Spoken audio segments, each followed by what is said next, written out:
Things are changing. Some of the walls seem to be tumbling down around the Ramseys. Many of their longtime supporters have changed their minds. When we come back, we'll talk to a former employee for the Ramseys who was close to the family at one time, is now convinced of their guilt. And we'll talk to one of Patsy's former teachers who still supports this family. We'll ask her who she believes killed JonBenet. Right after this.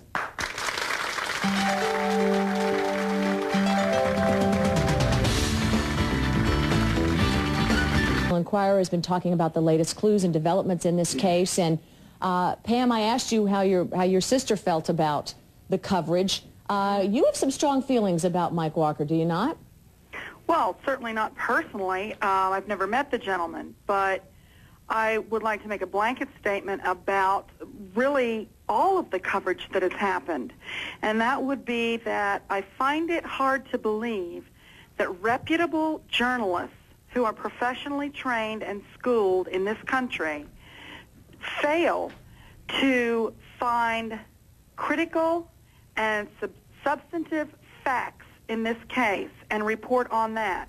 Instead, what I know to be true is so oftentimes a piece or a corner of the table is pulled off and then an entire story woven around that, and the facts are just not true. Well, the 911 call being digitally enhanced has been verified. Well, that I cannot speak to. I was not there, but you know, neither was the gentleman from the National Enquirer. Oh, well, don't bet on it. But let me just tell you something. It's not just what we discover and what we say. You have to remember, you just had a detective who made over 250 investigative reports.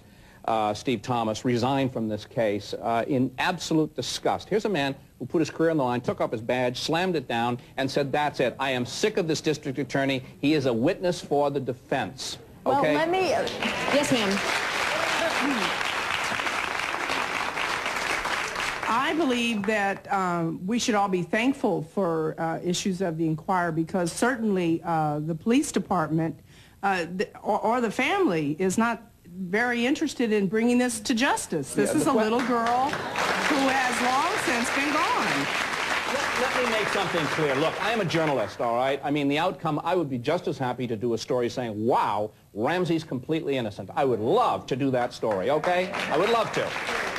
What we feel, all of us, I think, are feeling about what you're saying is that you seem to resent the fact that people are asking questions about why a little girl is murdered, and the parents will not just fully and freely come forward and answer any question anybody wants to answer. Jane Stobie, you worked with this family.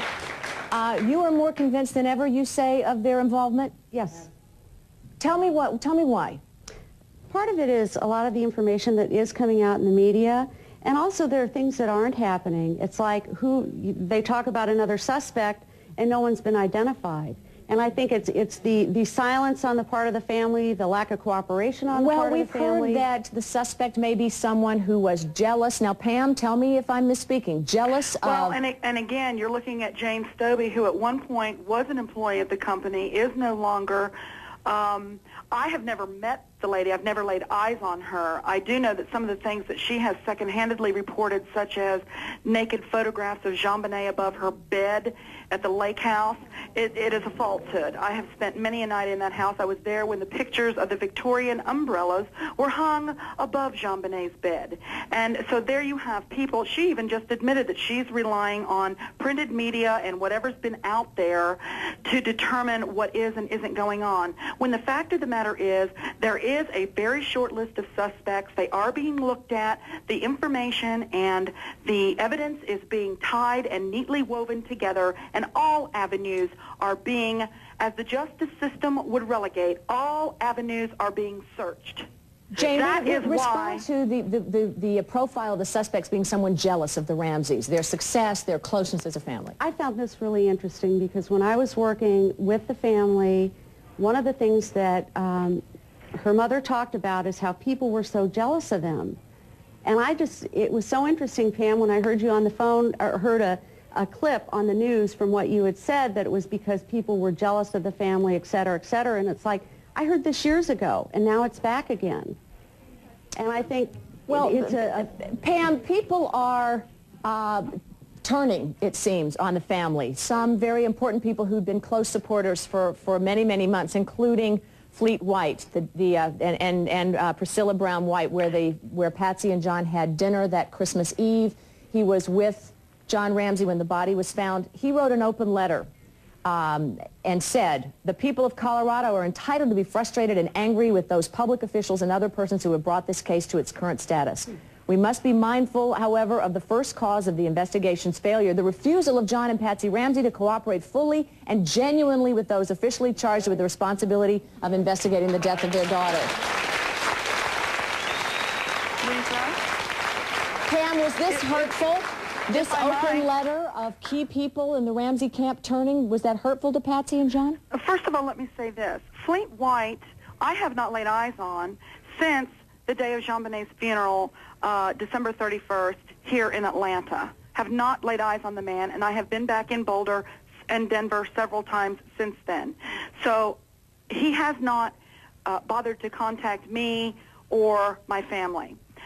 He certainly has a right to his own opinion. I have not read the letter that he has written. I have heard some people have said it's way out there, and other people have said right on, you know, it substantiates the entire feeling of the state of Colorado. Well, it does reflect a lot of frustration and concern that nothing is moving forward. But now that the grand jury is convening secretly, we know that something is up. And we've already heard from the experts who've analyzed the famous ransom note, every which way but loose. But there's a new way of looking at it now. What do the words reveal? Still to come, a well-known psychiatrist will read between the lines to uncover what he says are subliminal messages from JonBenet's killer. Some shocking conclusions, and we'll see you back here. Interview. She gave an interview to the Sentinel, a West Virginia newspaper, and in it she says, "You can only turn the other cheek for so long. It's not fair. We want people to know the type of parents we are." Geraldine Merritt, defense attorney, you say you're on the side of truth in this thing, but let's start with this comment, type of parents we are. I know the type of parent I think I would be. If anything happened to my kid, I know I would be all over the police. What can I tell you? Do you want to interview my dog? Do you want to put me under hypnosis? Do you want to analyze my footprints? Anything to get to the truth. And I think that's where we first began and where we're still stuck with this sentiment about the Ramseys. Okay, sure. First of all, I'm not so sure. I wouldn't say I'm on the side of truth, although that would be nice. My client, if I have a client in this, is the presumption of innocence. I don't know who killed this child. Okay, I don't think anyone else did either. Now, that being said, it is another one of the media myths that the Ramseys did not cooperate. They were both interviewed on the 26th. One was interviewed on the 27th. They gave hair samples, saliva samples. But they gave also blood gave samples. Conditions for those interviews. No, wait a second. Not those original interviews. They did not. Their child was initially interviewed on that day. He was later interviewed by social services with the police watching through a one-way mirror and able to suggest questions. They gave consents to search all of their homes. Last month, or within the last 2 months, they were interviewed for over 40 hours by the district attorney's office on videotape with their lawyers present. There was not a single question they refused to answer. There was not a single topic they refused to discuss. Their child was also, again, interviewed.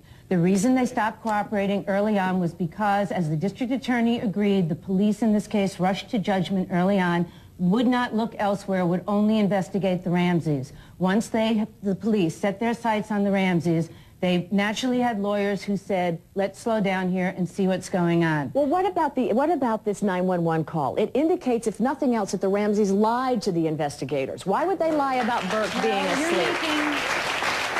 You're making a rather large assumption here. Number one, how do we know about a 911 call? Have the police confirmed it? What we know is that there's another example here of a police leak of information. Mike, is that many true? of them have been false.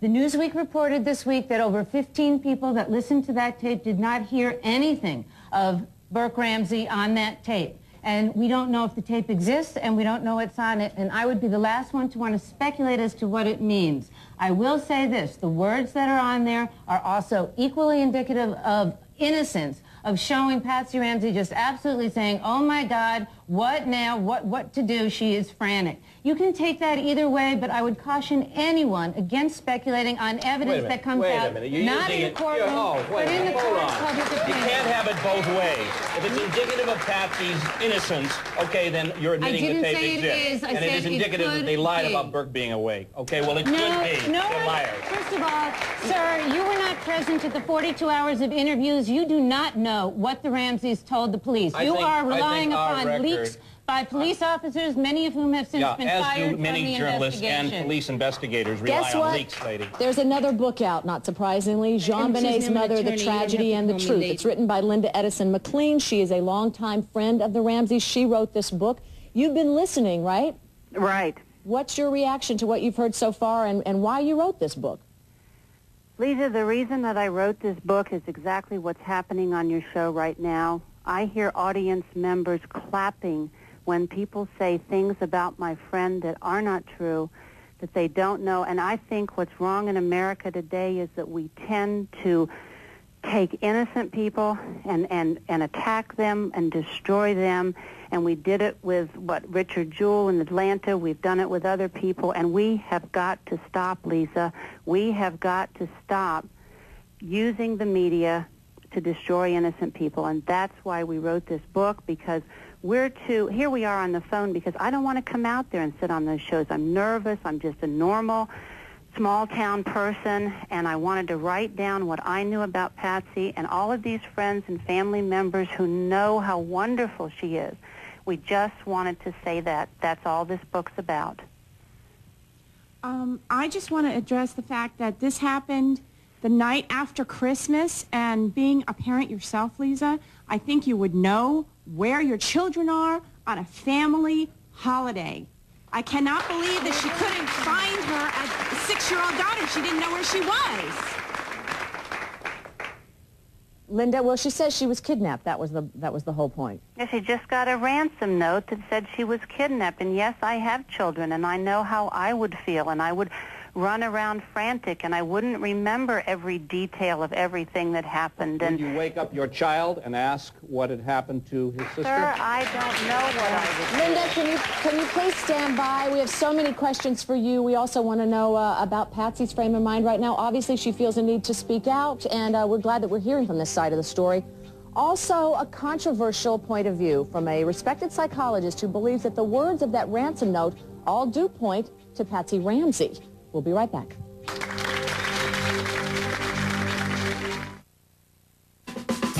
Dr. Scholl's next Psychiatrist who's written this book called A Mother Gone Bad. And he claims that the ransom note shows us that it was a woman who had cancer, and that it was, in fact, the mom. How on earth, you're sort of reading between the lines, psycholinguistics, is it called? I am reading between the lines. Lizzie, okay, yes. Let's get the theory in a minute. First, tell us what you see that indicates this woman had cancer. You know, I picked up the ransom note as a hobby, just looking at it to see what was between the lines, so I didn't really know anything about the case, came at it perfectly neutral. This is the best evidence we have about the case. Robert Ressler and others agree. You can't really contaminate this evidence, but this is what I saw. There's a particularly brutal part of the letter here, she dies, she dies, she dies, and then a key sentence. You will be scanned for electronic devices, and if any are found, she dies. Read that. You will be scanned for any defects, and if we find any, she dies. That is a perfect picture of a cancer patient going in for checkups. Now, Patsy Ramsey was a cancer survivor, 4th stage ovarian cancer. 4th stage ovarian. And every 3 months she had to be scanned with a scanner, and it was going to tell if she had cancer, recurrence or not. Now, what you see following that is you want to look for other images of cancer. Let's see where the letter leads us. What you see is a 99% chance of killing your daughter. Survival percentages, 100% chance. Survival percentages. What we see here is constant scrutiny. Medical words. Over here, we will monitor you getting the money early. Somebody being monitored early. That's what scanning was about. That is odd terminology, monitor you getting the money early. It is. Geraldine, of course, thinks that this is all bogus. Of course. Well, you know, I think this book belongs on the fiction shelves, not the non-fiction shelves. But also, these same words have to do with, you know, you're talking about electronic monitoring, scanning. How about somebody in prison? How about somebody that is used to electronic gates and wearing electronic monitoring bracelets? Mike, and how many people have cancer? Only Patsy Ramsey? Of anything, but let me just point out something that has always intrigued me. Up there it says, we represent a small foreign faction.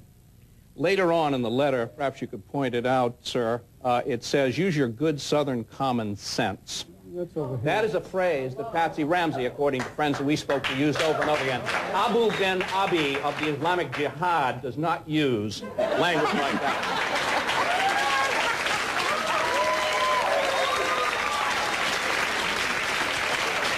You say there are words, Doctor, that are used throughout this note that indicate it was authored by a woman.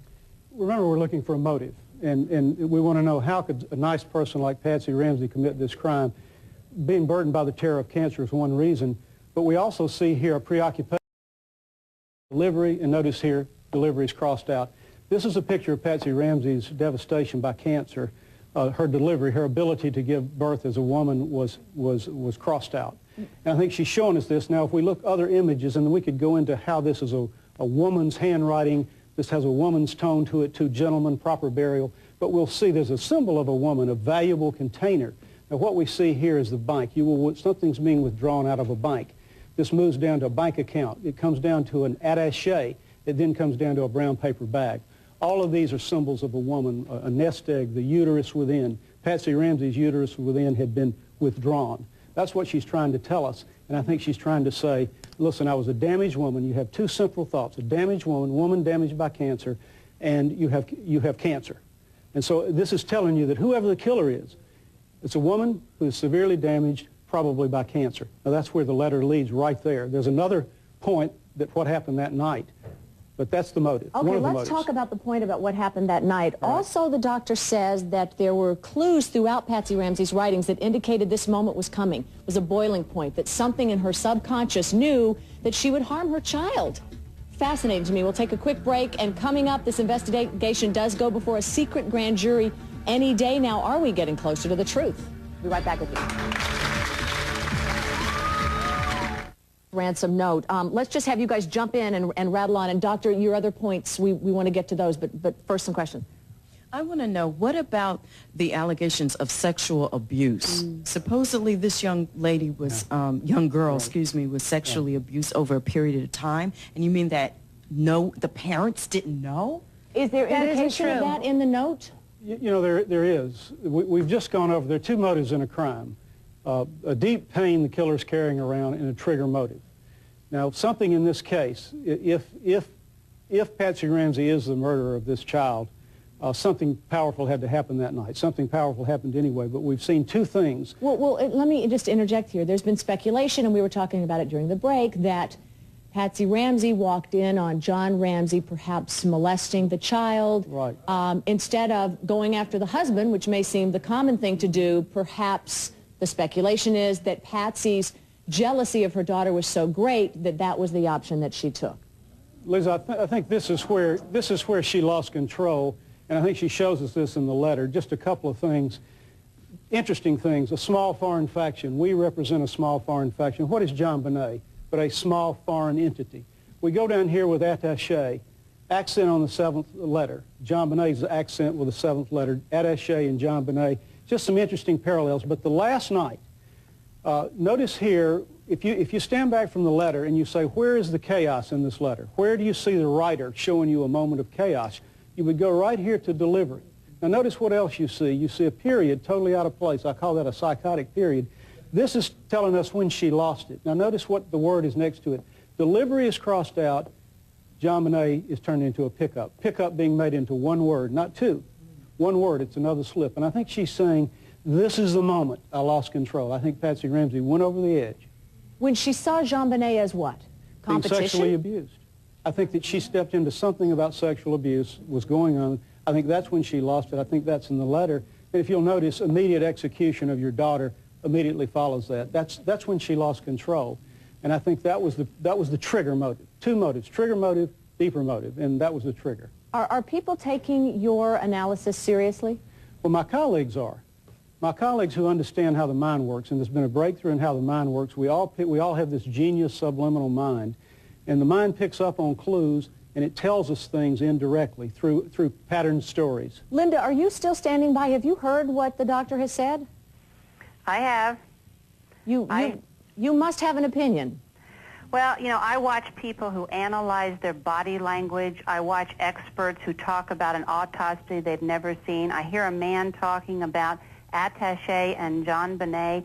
It hurts me so bad when people, in my opinion, make these things up and dig these things up about somebody that I know with every ounce of my being is a wonderful, Is the FBI profiling unit a unit that just makes things up? Of course there are things in human behavior. The FBI profiling unit has not come out and said that JonBenet was ever sexually abused before the night of the murder. In fact, her pediatrician has said that there was no prior sexual abuse, and no one has found prior sexual abuse on this child. The same pediatrician who examined her vaginally at least 4 times, which other experts say is abnormal for a child that age. All right, Linda, let's take a break. We'll come back. We'll talk about this. They also said JonBenet was soiling herself in the months preceding the murder.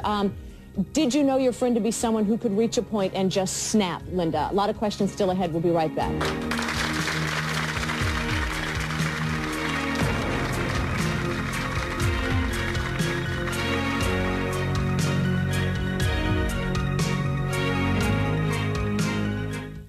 Ruth is on the phone. I was just curious if you've asked Patsy who she thinks killed her daughter. No, I haven't. I really haven't. Why haven't you?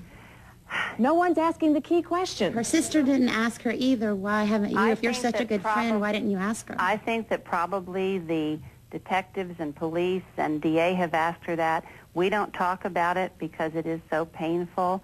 One time I said to her, sitting on her back porch, Linda, you've known Patsy over a number of years.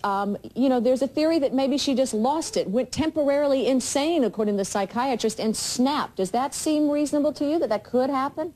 Okay, we've known her. I've known her for 25 years. People write in this book who have known her for every year of her life, and yet you're telling me for one night, not just Patsy, but John, both of them became insane on one night of their life, never before, never after have they shown any tendencies to do this, but one night they both snapped suddenly and became insane. I mean, no.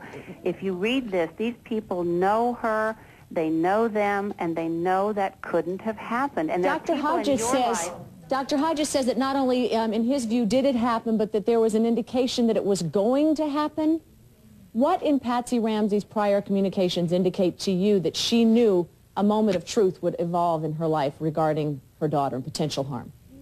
I think you have to look at her other letters, and you have to match, do the thought prints match? And we would look at her 96 Christmas letter. We see the same preoccupation with femininity, damaged femininity. And in that Christmas letter, she talks about being replaced, or she hints at being replaced. She talks about, again, a container, a boat.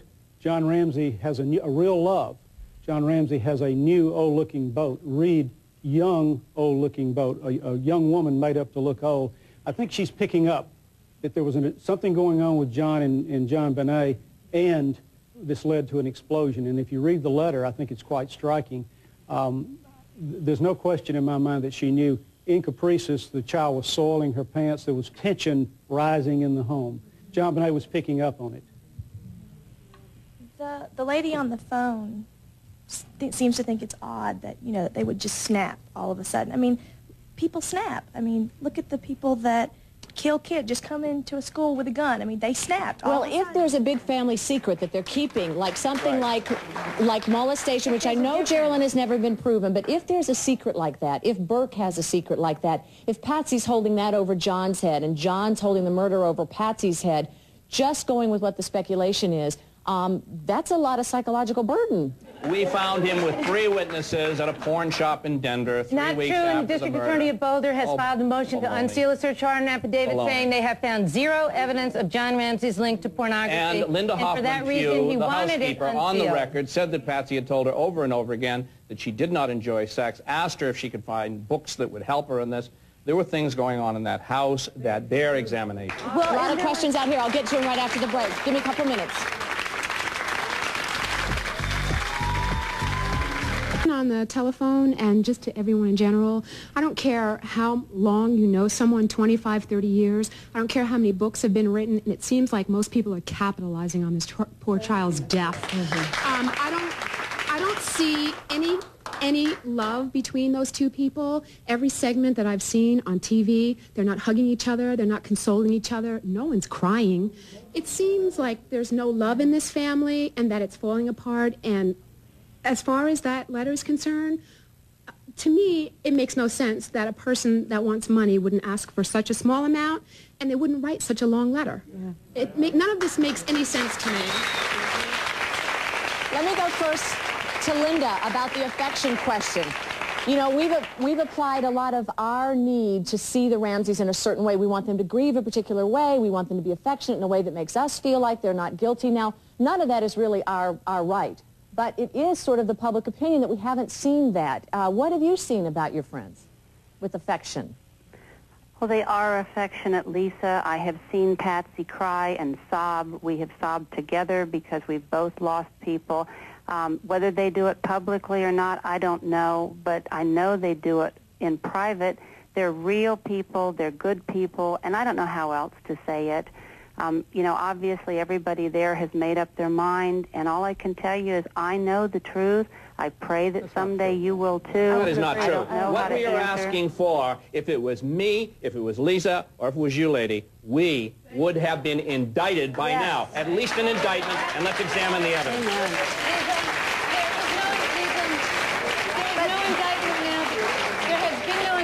First of all, because the police and the district attorney have both come out and said there is insufficient evidence to which to charge anyone with a crime. But if there's a grand jury, Marilyn, doesn't that indicate that something's moving and grooving? No. The reason that there is, first of all, in Colorado, grand juries are used for investigatory purposes, not necessarily to charge. If there are witnesses who refuse to come forward voluntarily, a grand jury can subpoena them and compel them to testify. For example, Fleet White is one of the people who is going to receive a subpoena or received one because he has refused to be interviewed by the district attorney's office.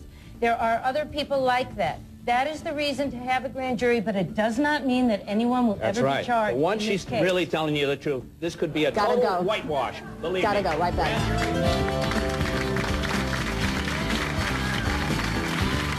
Tragedy. Thank you, everybody. Yes, sir. You know, what everybody's struggling with is facing Patsy Ramsey's shadow side, which everyone has. We see the motives, terror, envy, fear, and, you know, Patsy Ramsey was a burdened woman, and she wants us to know it from this letter. Imagine a mother who loves her child, the most surprised woman in America. Her child is unconscious before her. You get her help or not, their life is ruined at that moment in time. Then what happens? We see at the crime scene, the final crime scene, a mother who loves her child, a blanket, a drawing in the palm of the left hand, I love you, and the nightgown. These parents love their children, and